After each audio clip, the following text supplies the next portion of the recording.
Sometimes I think dogs are smarter than we give them credit, and they communicate better than we can ever imagine if we pay attention.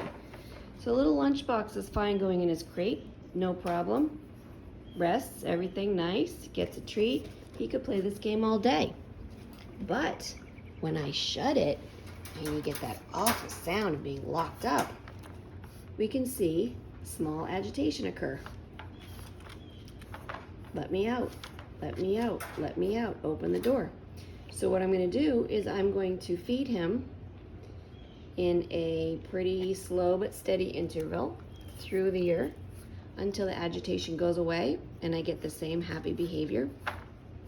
And then the second test of his comfort in his crate locked up is going to be that when I open it, he chooses to not run out. So remember when he first went in there and the door was open, he didn't care. Now the door is shut, and what will happen if I open it is he will run out. Oh, I was wrong. Then we're making progress. Okay.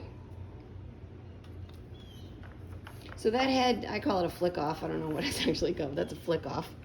It's not nice. It's kind of like, it's agitation. Good boy.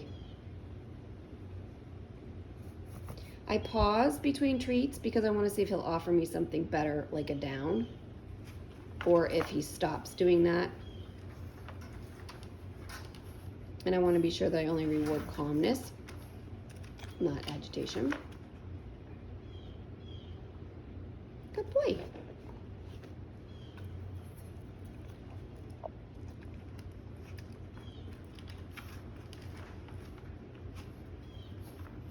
Good Lunchbox. And there's nothing wrong with opening this periodically to see what he will do.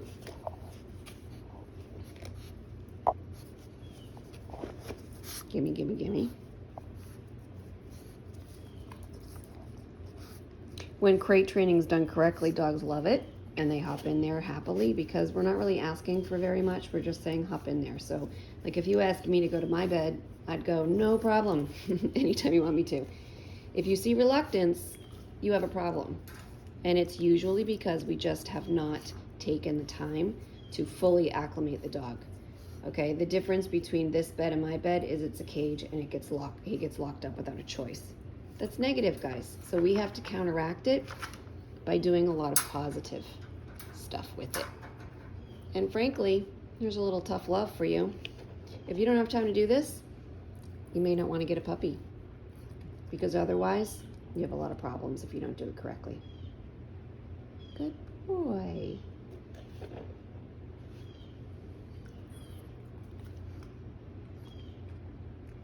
Precious love. Yes, you are, precious love. Decrease in agitation. I mean, you can see the change just in one session, right? And we're only at 3 minutes. So it really does not take that much time. You could do this while you're doing something else, while you're cooking dinner, while you're eating dinner, when you're watching TV, even working at a desk. You can kind of train these simple behaviors pretty easily. Doesn't have to be major.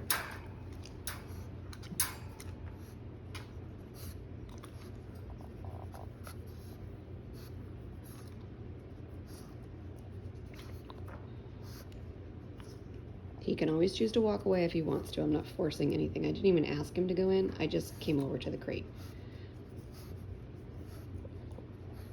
So no treats for that. No petting for that. Let him make his own choices. It's more powerful in the memory.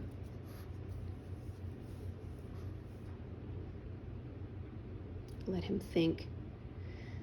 All of this wonderful silence and pausing allows you to have a very calm dog, an intelligent dog, a dog who can work through things on his own, a less codependent dog. So I'm going to walk away from it, basically, let him know that that's not what I want to play right now. And then I'm also going to add a chair for my, my knee comfort. Hi, puppy. Hi, puppy. He's a good boy, Lunchbox. He's a good boy. He's a good boy. I'm going to pause for a minute. Little agitation, not too bad.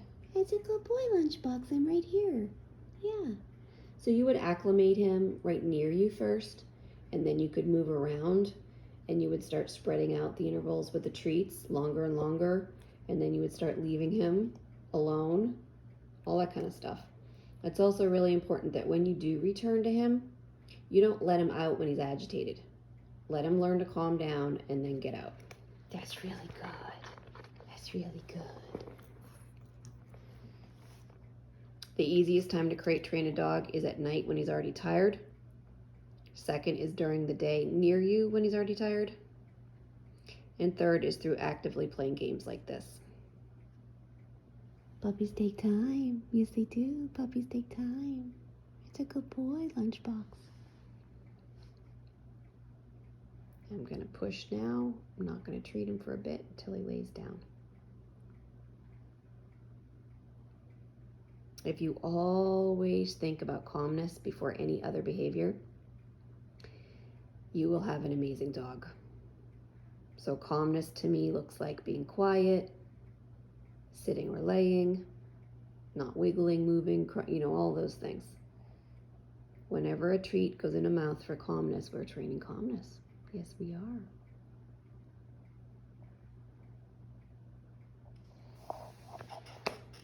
I believe in you, little buddy.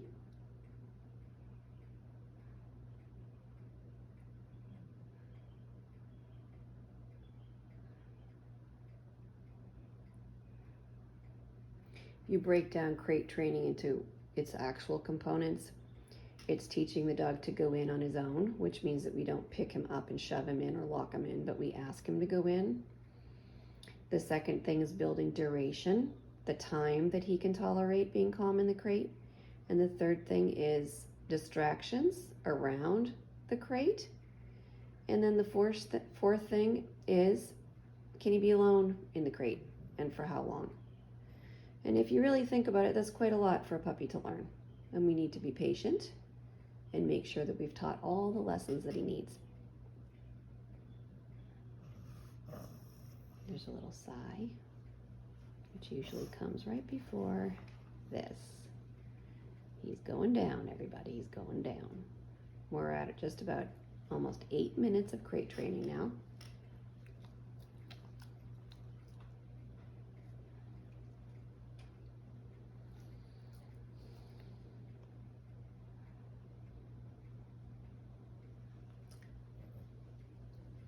That's a slight stress yawn. That just means this is kind of hard for me. What happened to my treat support? I'm feeling a little lonely. That's part of teaching independence, Pup. Sometimes we want to save our dogs from any kind of discomfort or frustration, but if we save them, then they can't learn.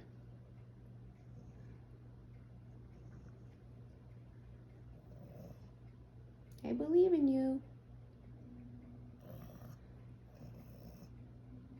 So small noises coming from him, that's frustration and agitation. You see it building again? He has to learn how to work through that.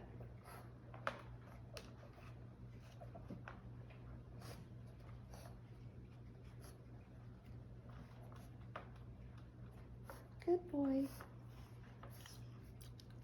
Good boy. Yep, that's a little bit of sign of a stress. That's okay, I'm right here. It's okay, I'm right here.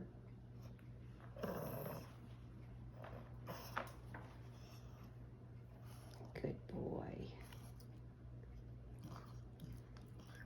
Even I sometimes find it hard to watch them. Like my instincts right now is, oh, I should give him a treat because he's struggling. No, I shouldn't. No, I shouldn't.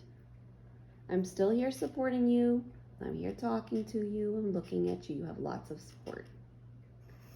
I want you to learn to lay down in there. Good boy.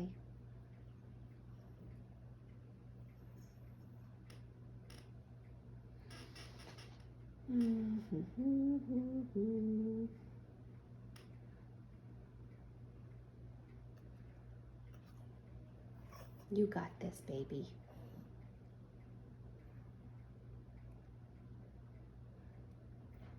Ten minutes. Videoing is pretty awesome too because you can gauge your progress and you can keep yourself on track. You know, like if you're on a good diet, tracking what you eat makes a gigantic difference in how much you eat each day and keeping you accountable. There it goes. Dog training is the same, working at the gym is the same. If you log it and you track it, you're gonna have better results. So basically he got bored and he moved on. Folks, that is how you teach calmness and independence and problem solving. He worked it out. He goes, you know what, she's not giving me anything, I'm gonna go chew this toy. So what I'm gonna do is I'm going to reward him. And then I'm gonna open the cage and then we're gonna be done our little session. 11 minutes.